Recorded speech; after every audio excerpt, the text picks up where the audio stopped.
Olá, tudo bem? O Entre Elas está no ar, mais uma vez abordando esse universo mágico feminino. E hoje vamos falar dela, a temida menopausa. E para abordar esse assunto, nós recebemos aqui mais uma vez a doutora Franciele Batista, ginecologista. Tudo bem, doutora? Tudo bom? Bem-vinda. Obrigada, é sempre um prazer estar aqui. Prazer é todo nosso. E a Viviane Silva, que é a nossa psicóloga, que também vai falar sobre esse assunto. Parece que ela tem lugar de fala, isso? Bem especial. Oh, meu Deus! Bem-vinda, sempre Obrigada, bom. prazer estar aqui. Fazer o programa com você ao meu lado. Vamos começar então com essa pessoa que está passando pela menopausa, tão jovem assim. Pois é. E já começou como? Como que ela chegando na sua vida? Ela chegou quando eu comecei o tratamento contra o câncer, né? Uhum. Há 3 anos eu tive o diagnóstico de câncer e aí quando eu comecei a quimioterapia já, acabou. Mas os efeitos mesmo que eu tô sentindo é agora. É mesmo? É, e aí há alguns meses eu cheguei lá no consultório da doutora Por favor! Falei, doutora, eu tô aqui para não desistir da minha vida. Senhor, olha, eu vou falar, é difícil. É mesmo? Eu acho, assim, é lógico que cada um sente de um jeito, né? E acontece para cada um diferente. Mas para mim, agora não, tô bem melhor, medicada, né, doutora? Tá medicada, laudada. Embora eu não possa fazer reposição hormonal por conta do meu histórico de câncer, mas mesmo assim eu tô bem melhor, medicada, tô usando algumas coisas aí que a doutora orientou e terapia também. Sim, importantíssimo. Né? Porque aí vem à tona algumas percepções que a gente tem sobre a gente que não são tão boas. É né? mesmo. Gente, eu achei que era só físico, onda de calor, nananã, passou. Não, o emocional vai também lá no chão. Uhum. Doutora, é tudo isso mesmo, mais um pouco, é? É verdade. A menopausa, que é esse período em que a mulher para de ter os seus ciclos ovulatórios e aí a menstruação vai ser interrompida, ela tem mais de 150 sintomas. Meu Deus. Há muita coisa para mudar. E isso vai variar de mulher para mulher. Às vezes uma coisa que você diz assim, meu Deus, até reflete no emocional, às vezes vai a um médico para um diagnóstico de depressão e na verdade a gente tem ali uma junção de sintomas. Né, que é um desânimo associado a uma modificação do pensamento, de memória. A gente vai ter alteração no fio do cabelo. Eu até brinco, é do fio de cabelo até o rachadinho no pé. É mesmo? O cabelo fica o quê? Mais frágil? Ele vai afinando, a cutícula vai ficando mais frágil. Geralmente as mulheres já têm uns cabelos brancos, então já tem que usar um pouco mais de tintura. E isso tudo se juntando leva até, em alguns quadros, a queda de cabelo. Olha só, meu Deus. Achei que era só, realmente uma coisinha era... besta. en passant, estou na menopausa. Achava até bonito falar, nossa, estou menopausando. E isso tem acontecido com mais frequência, mais cedo para as mulheres? Você falou uma coisa aí que é bem interessante. As mulheres falam assim, ai meu Deus, quando eu me livrar da minha menstruação. Eu achei que era uma alforria. Exatamente, mas pelo contrário. Aí a gente começa a ter um comprometimento de várias funções corporais. Uma delas é a função sexual. Começa a ter uma redução de libido, um ressecamento, uma atrofia dos órgãos e dos órgãos internos, inclusive. Não é raro a gente ter mulheres ali na transição dos 48 para os 52 anos fazendo ultrassom e os ovários não serem vistos. Eles vão ficar muito pequenos. Gente. Vai haver uma diminuição do volume corporal como um todo. Por que isso? Porque a gente tem redução de colágeno. E é aí que a gente enxerga o nosso envelhecimento. Essa redução de colágeno atrofia o rosto, vai reduzir a proporção do rosto, vai pender mais a pele, e isso funciona para a musculatura também, quando não é devidamente estimulado. Então a gente precisa se preparar para a menopausa antes dela acontecer. Lá pelos 20 e poucos, a gente já começa a arrumar a bagagem para quando a menstruação for cessar. Para você estava esperando ela bater na sua porta assim, tão cedo? Não, porque eu não menstruei tão cedo, né? Então eu não esperava que isso fosse acontecer.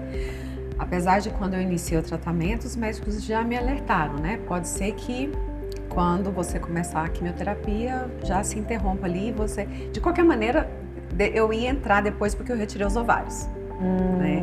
Então eu ia entrar, mas eu já entrei ali quando comecei a quimioterapia.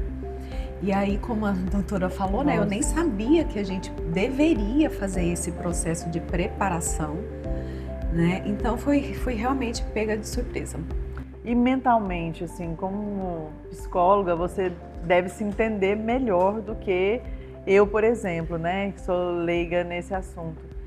Como você se viu? Você se viu sozinha? Você se viu ali, tipo, nossa, agora eu realmente estou infértil, por exemplo? Você teve esses pensamentos, assim, negativos sobre você? Nossa, agora eu realmente envelheci. É um monte de coisa junto, né? A questão da infertilidade até que não bateu muito na minha porta, porque como eu já tinha 2 filhas, eu já não tinha mais a intenção de ter filho e tal. Mas muitas outras coisas vêm. A questão estou envelhecendo, não só na idade, mas fisicamente, né? Porque como a doutora estava explicando, existe um processo aí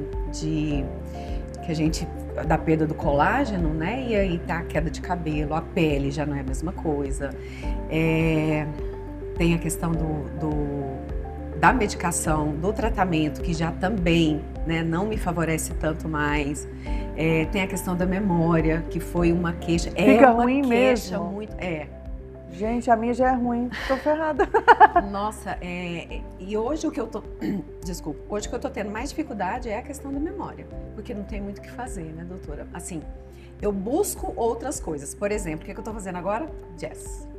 Olha só. Porque não é uma atividade que eu estava acostumada a fazer e ela vai me ajudar nessa questão por causa de decorar coreografia. Vai ser obrigada o seu cérebro a trabalhar, né? Eu preciso achar outras ferramentas que vão minimizar essa questão da memória para mim.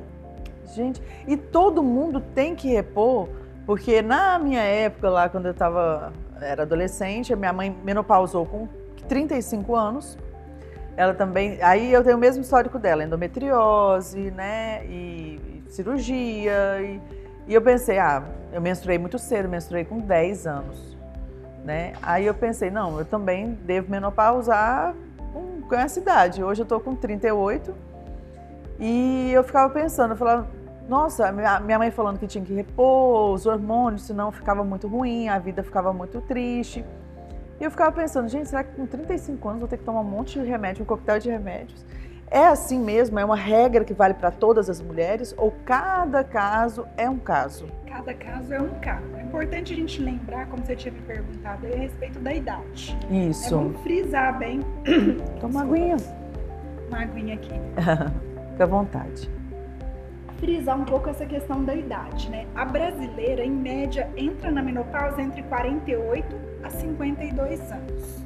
Eu considero menopausa precoce quando essa mulher tem uma interrupção dessas ovulações e de menstruação ali abaixo dos 42 anos de idade. Abaixo dos 42, exato. Então. Isso é precoce. E ainda existe um terceiro tipo de menopausa, que foi o que aconteceu com a Vivi, que é a menopausa cirúrgica. Sim. A menopausa cirúrgica talvez seja a mais difícil adaptação, porque você dorme com hormônio e vai acordar sem ele, né? No dia seguinte da cirurgia você já não tem mais os ovários. A mulher de menopausa precoce, ela vem dando sinais com calores e alteração do ciclo menstrual, e a média normal é que ali pelos 48, 52 anos a brasileira cesse a menstruação. Eu vou considerar exatamente a menopausa quando eu tiver um ano completo sem menstruar. Sem tomar remédio também. Exatamente. Anticoncepcional, por exemplo, Isso, o meu é contínuo. Fora da interferência de medicações, tá? Isso tem que ser o processo natural. Mas eu uso medicação. Sim. Então, como é que eu vou saber disso? Tem um hormônio que a gente dosa no sangue, que é o FSH, hormônio folículo estimulante, que vai trazer uma noção se essa mulher já está na menopausa ou não. Mesmo não tendo ciclo, porque está usando contraceptivo contínuo. Olha só. A reposição, ela é recomendada. Talvez não da mesma forma para todas as mulheres. Por exemplo, no caso da Vivi, que teve essa alteração do câncer, a gente faz uma reposição diferenciada. Sim. Mas tem sim o que ser feito por qualquer mulher para melhorar a qualidade de vida. Nunca é caso perdido. Sempre há uma solução.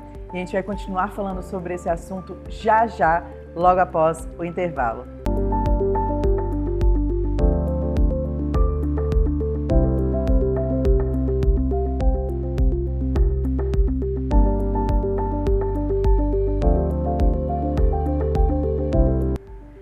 Entre Elas está de volta, hoje falando sobre menopausa. Doutora Fran, eu não sabia que a menopausa era tão complexa. É muito além das ondas de calor, da indisposição, do cansaço. É uma questão multi. Isso envolve, inclusive, os ossos. Exatamente. É importante a gente lembrar que às vezes as pessoas pensam assim, mas eu não estou sentindo nada, minha menopausa está tão tranquila, mas tem coisas que a gente só vai sentir quando estiverem agravadas. Por exemplo, uma fratura por osteoporose. Nós sabemos que as mulheres morrem mais por fraturas, porque quando sofrem fraturas vão se tornar camadas, e dali para desenvolver uma pneumonia, uma ida à UTI, isso é um passo muito próximo. E também o caso das doenças cardiovasculares, que acometem muito mais as mulheres no período menopausal. A reposição hormonal, então, ela trabalha no sentido de lentificar todo esse processo do envelhecimento. É importante a gente se conscientizar que aquele mito que existiu por um tempo de que o hormônio é igual a câncer não é real. Que a mulher se beneficia. Verdade. Quando falava de reposição, muitas ficavam em dúvida. Não, mas entre ter um câncer e sofrer as consequências da menopausa, eu prefiro sofrer as consequências da menopausa. Isso foi real ou isso foi um mito que criaram e que acabou atrapalhando a vida das mulheres? Sim, nós tivemos um estudo chamado WHI, que foi amplamente divulgado pelo mundo afora. Inclusive, houve um fantástico só para falar desse estudo naquela ocasião. Eu me recordo muito da minha mãe, todas as vezes que ela ia à ginecologista, ela voltava com a cartelinha que ela usava da reposição hormonal. Então era muito frequente o uso de reposição nas mulheres até esse estudo acontecer. Esse estudo ele trouxe alguns vieses que depois foi se entender melhor e percebeu-se que não era o hormônio que causava câncer, é que muitas mulheres escolhidas para o estudo tinham problemas que eram favorecedores de câncer, por exemplo, obesidade. Hoje nós sabemos que o estilo de vida ele é o maior causador de câncer. As mulheres que não priorizam um bom sono, atividade física e boa alimentação, elas vão ser mulheres com maior probabilidade de desenvolver um câncer. A reposição hormonal, pelo contrário, ela vai reduzir o risco de câncer em regiões, por exemplo, como pâncreas, o pulmão, quando a mulher tem a manutenção do seu sistema imunológico mais ativo. Todos os dias todo mundo produz células alteradas, que podem ser células cancerígenas, mas o corpo vai lá, detecta e destrói essas células, porque a gente tem um sistema de defesa eficiente. Quando eu vou envelhecendo, o hormônio vai diminuindo, esse sistema de defesa vai ficando mais falho. Vivi, você descobriu isso há tempo, mas de uma forma muito abrupta, né? Que você iniciou o tratamento e já menopausou, e aí são 3 anos já com esses sintomas. Como é que a medicação agiu nesse controle aí das suas emoções, das suas sensações? Agora que eu senti, apesar de eu estar já há 3 anos menopausada, agora que eu senti os efeitos mesmo. E então eu tinha muita falta de energia. E você é bem ativa. Pensa. Nossa senhora, eu que sou sedentária. Imagine eu, por semanas, chegando em casa, né, meio-dia, e me estribuchar no sofá e não querer fazer nada. É mesmo? Cancelei paciente, né, enfim, a minha vida realmente virou de ponta cabeça. Virou de ponta cabeça.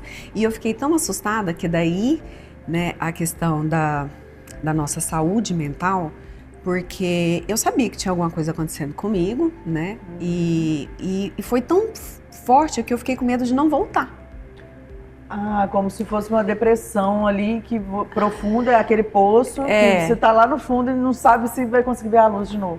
E aí vem, né, a autoterapia e também a terapia, no sentido de a gente começar a investigar, né, o que está acontecendo, o que está errado, porque como eu falei mais cedo, começa a vir as percepções negativas que a gente tem sobre a gente. Então, assim, não sou uma boa mãe, não sou uma boa profissional, não sou boa nisso, não sou boa naquilo. O que eu fiz da minha vida, já cheguei a para o mundo que eu quero descer, nada faz sentido, né? E aí, você sabe que você tem que sair naquele estágio letárgico, porque você, né, precisa fazer alguma coisa, porque as coisas não vão melhorar você deitada no sofá. Mas cadê a energia? E aí foi quando eu cheguei lá na doutora, eu falei, eu tô aqui para não desistir da minha vida. E aí eu busquei ajuda, né? Então assim, eu não consigo. Agora, deve ser a menopausa, alguma coisa está acontecendo comigo, eu não sou assim, eu preciso de ajuda. Aí voltei para terapia, aí fui, né, porque fui procurar a doutora. E aí melhorei muito a energia, aí você, né, a terapia te ajuda com os processos mentais, né, que você verificar que você não é essa catástrofe que você estava pensando que era, né, e aí melhorou a energia, fui fazer outras coisas, né, fui fazer o jazz, buscar atividades que vão me ajudar nesse momento que eu tô com dificuldade, que o corpo já não responde da mesma maneira, né, então a questão da memória não tem muito o que fazer porque eu não tenho hormônio, né, então tem a medicação que vai me ajudar, mas fica limitado. É um pouco impactante, porque às vezes a mulher ela não vai se percebendo que está mudando tanto. Sim. E aí as pessoas começam, você tá... Nossa, é diferente, irritada, credo, tá tá nervosa, Nossa, mas antes que mau humor. Produzia rápido, agora não está produzindo. Então afeta todos os setores da vida. Sim, profissional, pessoal, né? O marido fica ali, o parceiro, enfim. Nossa, mas você não tem mais desejo por mim, você não me ama mais. É por isso que hoje a gente consegue internalizar que existia anteriormente, vamos falar assim, há 60 anos atrás, uma interrupção da vida feminina nessa fase. Que hoje a gente já consegue modular com as tecnologias, enfim, auxílio, reposição hormonal, laser, tudo mais. Nossa, quantas mulheres toleraram às vezes Sim. caso extraconjugal. Sim, porque não tinha o que fazer. Um fim da família, uma ruptura. Gente, as separações tardias, né? O divórcio grisalho hoje divórcio em dia, ele grisalho. demonstra a mulher numa possibilidade ainda de iniciar uma nova vida, haja visto que ela tem chance de ter energia, de ter atividade sexual, de poder se manter no mercado de trabalho. Então isso tem demonstrado que a mulher ela pode ter escolhas diferenciadas. Mas anteriormente a gente via mulheres resistindo. Não tinha saída, né? Não tinha o que fazer, a gente nem sabia. E atualmente também a gente pode... Eu tenho certeza que tem mulheres lá do outro lado que estão pensando assim, gente, eu já estou nessa idade, né? Eu estou entre 48 e 52 anos. E eu estou numa depressão, numa tristeza, não estou querendo fazer mais nada. Eu tô achando que eu me entreguei para a vida. Já deu para mim, eu tô cansada. Se Deus quiser me levar, me leva. Já deve estar pensando que é um quadro mais para um psiquiatra do que para um ginecologista. Nós podemos ter quadros psiquiátricos acentuados e muito piorados. Com certeza, porque é uma bomba emocional, pelo que eu tô percebendo. Que é a mesma, por exemplo, de uma gravidez, que muda tudo e você tem que estar plena, tem que estar linda, que todo mundo espera de você, né? Que você, nossa, dê a luz, igual nos filmes. Magra, sorridente, maquiada, de cabelo feito. E é uma fase que você já está ali no processo de envelhecimento, aí vem a menopausa e demora mesmo. 3 anos no caso da Vivi, demora? Tem pessoas que sentem proporções maiores, por exemplo, dos fogachos. O fogacho, ele é um indicativo que aquela mulher tem um risco cardiovascular. Em Palmas ter isso é a coisa mais tranquila do mundo. Eu tenho a todo momento, é aquele calor forte. A diferença do fogacho é que ele se concentra mais no tronco, então ela vai ter aquela sensação de molhar aqui nos cabelos, molhar aqui nessa região das axilas, e é momentânea. Ela passa rapidamente, pode acontecer mesmo num ambiente climatizado. Então, o fogacho ele é um indicativo de maior risco cardiovascular para as mulheres. A gente precisa ter atenção em relação a isso.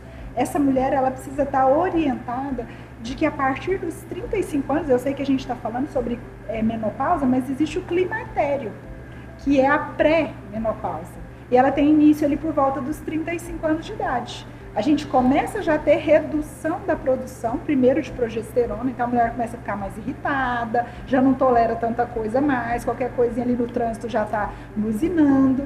E aí, a seguir lá pelos 40, 45 anos, começa a cair o estrogênio, que é o hormônio feminino. Da memória. Da memória, começa a mudar a questão de cognição, eu já leio, não absorvo mais, às vezes tem que ler 4 vezes a mesma coisa. Mulheres que trabalham, por exemplo, na área do judiciário, com leitura frequente, elas têm essa queixa restrição assim, no absorver das coisas. São detalhes. Então, são mais de 150 sintomas. Por exemplo, olho seco. O olho seco, gente, pode ser causado pela mudança hormonal. Gente, a gente vai continuar falando sobre esse assunto depois do intervalo. É tema para programas inteiros ali, meses de programa. A gente volta já já trazendo mais detalhes aí para você não se sentir um peixe fora d'água, viu? Estamos juntos aí, voltamos já já com Entre Elas.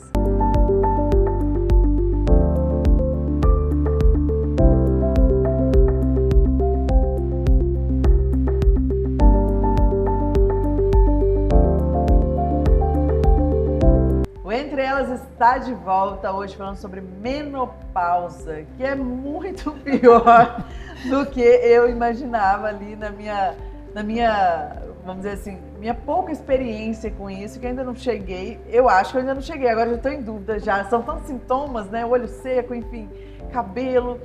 E doutora, as pacientes que chegam até você, elas já chegam menopausando, elas chegam para prevenir, que eu acho bem difícil. Ou elas chegam já assim, nesse estágio? Me ajuda, me dê sentido à vida, por favor. Com o advento da rede social agora, por incrível que pareça, as mulheres elas têm muito mais curiosidade a respeito desse tema. Então não é raro a gente abrir uma caixinha de perguntas no Instagram e vir uma pergunta de uma pessoa de aparência assim, de 18, 17 anos de idade sobre isso. Então as mulheres estão mais informadas. Nós vamos ter uma geração que tem mais dificuldades em relação à sua saúde, porque são mais sedentários, porém que tem mais informação. Então, dessa geração, quem quiser buscar se preparar para a menopausa vai conseguir sem nenhum problema. As mulheres que estão na faixa etária acima dos 30 anos, essas têm buscado muito essa preparação para a menopausa. E qual é essa preparação? Existe uma fórmula mágica que dê certo para todas? Olha, você tem que fazer musculação 3 vezes por semana, você tem que parar de comer farinha e açúcar. Olha como eu sei. Eu sei de tudo, gente, só não faço. Já tá falando em prática. Tem que fazer laser para reposição de colágeno vaginal, enfim. O que tem que ser feito? O estímulo ideal para a mulher é estilo de vida. Então, essa é a receita mágica, que ela tenha realmente uma dieta equilibrada, né? Comentamos que recentemente o Jornal Europeu de Cardiologia liberou um trabalho significativo mostrando que gorduras saturadas numa proporção boa na alimentação são benéficas. Por exemplo, usar manteiga seria interessante, o azeite é interessante, então uma dieta balanceada mesmo, frutas, verduras, um pouco de carboidrato que não seja de farinha branca e carnes, né? Esses são Agora, o açúcar interessantes. Continua sendo vilão. Exatamente, o açúcar é o real vilão da nossa deficiência de saúde, porque ele é muito acessível, né? Ele está ali desde a infância trazendo danos. Demais. Isso, não tem quem negue um açúcar. Então, um estilo de vida saudável, com boa alimentação, bom sono. É importante que as mulheres busquem melhorar esses distúrbios do sono. Tem pessoas que vivenciam a insônia desde os 15 anos de idade. Sim. Isso é um prejuízo gigantesco, porque a produção... O que é considerado um bom sono? São horas ou a qualidade desse momento?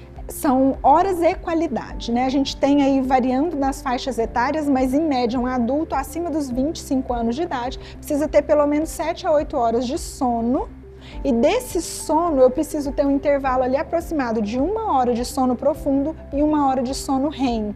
São nessas divisões aí do sono em que tem maior produção hormonal. Então, se a pessoa já tem desde a adolescência insônia, ela já tem lá um déficit de produção dos hormônios. Ela já está em débito há muito tempo. Então, isso vai culminar com doenças lá no futuro. E aí, ainda mais precoces, 40 e poucos anos, já manifestando alterações. Bebida. Com certeza. Obesidade, bebida alcoólica e cigarro. Não há dose segura de bebida alcoólica, tá? Então, os trabalhos hoje mostram que aquele cálice de vinho... O resveratrol ele pode vir através ou de um suco de uva integral muito concentrado, caso a pessoa tenha o hábito de usar e não tenha nenhuma restrição calórica, ou na cápsula. Aí ele vai ser benéfico nesse sentido.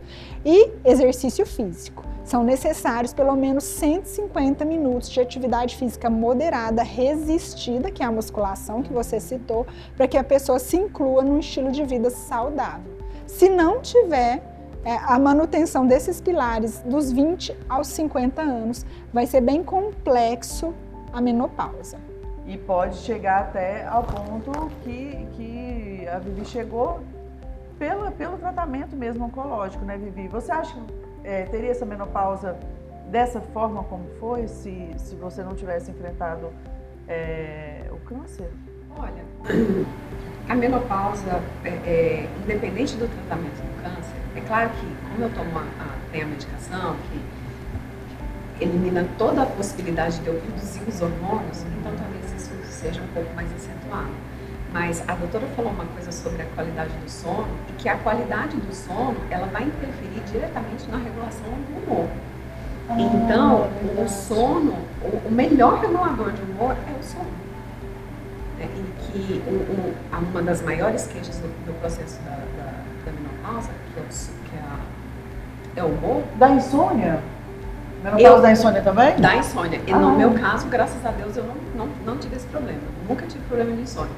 Mas aí a insônia vem a menopausa com a insônia, com a irritabilidade já da falta dos hormônios, mas o sono sem qualidade de sono aumenta a irritação.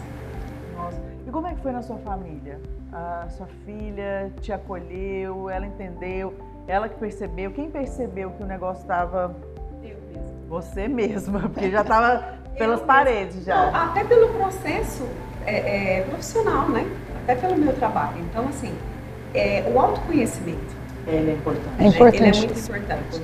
Então, eu já tinha percebido que tinha alguma coisa que eu vinha percebendo essa crescente, né? Que não estava bom e tal, mas achava que estava tudo bem, achava que eu dava conta, né? Mais uma vez, né? A gente achando Super mulher, olha só. Achando que a gente dá conta de tudo e tal, até que chegou o momento que eu pensei, realmente eu não dou conta sozinha, né? Mas fui eu mesmo no processo de autoconhecimento e de perceber que as coisas não estavam caminhando como deveriam. Essa questão cultural de a mulher sempre suportar tudo, nos leva a extremos assim gigantescos, a ponto de mulheres utilizarem substâncias, por exemplo, passar óleo de coco para conseguir ter uma relação só para não informar ao parceiro que ela não está bem. Pode estar menopausa, porque senão ele vai Exatamente. pensar, nossa, ela está velha, eu vou trocar uma de 50 por duas de 25. E quando o parceiro realmente está envolvido nessa relação, ele apoia, ele tenta, é problema comigo, vamos ver, né? Vamos ao médico. Às vezes ele sinaliza, fala, bem,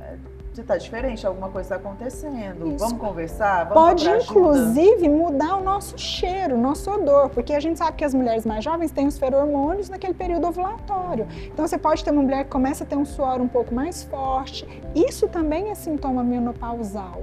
E isso a gente precisa que a rede de apoio, as pessoas que estão ao nosso redor, eu friso muito isso quando eu vou fazer, às vezes, uma intervenção com mulheres, a gente vai fazer conversas, rodas de conversa, cutuca a sua colega de trabalho, dá uma falazinha ali, você já fez seu exame, né? Você está fazendo seu acompanhamento ginecológico? Porque às vezes você está notando ela mais irritada e às vezes pode ser uma deixa para ela poder começar a se cuidar. E esse acompanhamento tem que ser como, doutora? Tem que ser semestral, tem que ser anual? A partir de que idade tem que ser mais...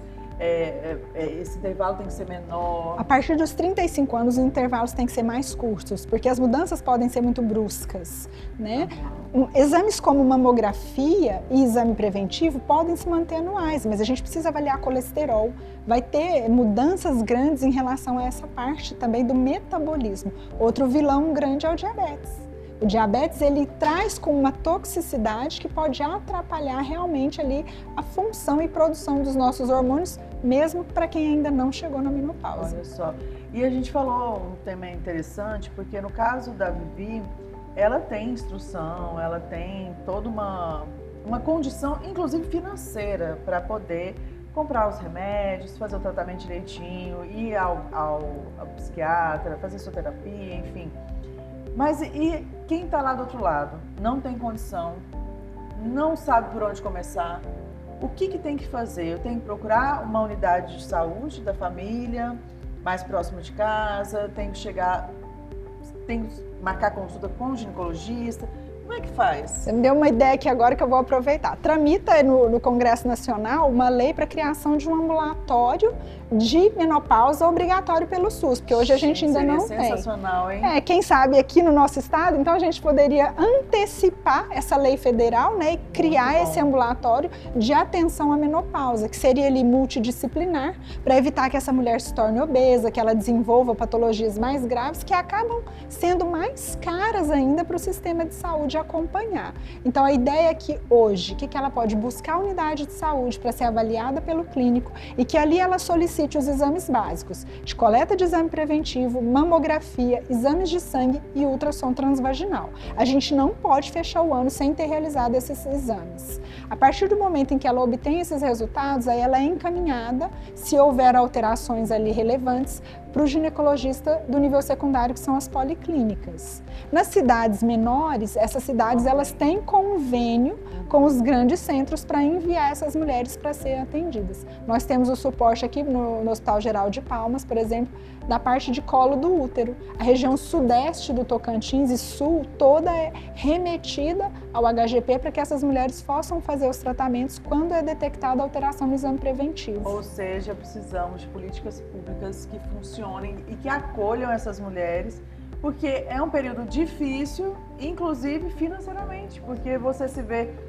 de repente com tantos sintomas, com tantas preocupações que precisam ser resolvidas e muitas vezes você não tem esse amparo para poder fazer gratuitamente. E orientações simples para a gente colocar em prática, que seria a caminhada, os exercícios resistidos ali que a gente pode fazer um senta e levanta, um exercício com cabo de vassoura, não deixar o corpo se tornar sedentário, optar sempre por alimentos menos calóricos possíveis, né, que seriam frutas e verduras, que também são mais acessíveis, sim, a pessoa consegue, e buscar ter cuidados em relação à higiene do sono, que é não ter a televisão dentro do seu quarto, dormir no horário entre, no máximo, 10h30 da manhã, favorecendo assim a produção do resíduo hormonal que esse ovário ainda tem.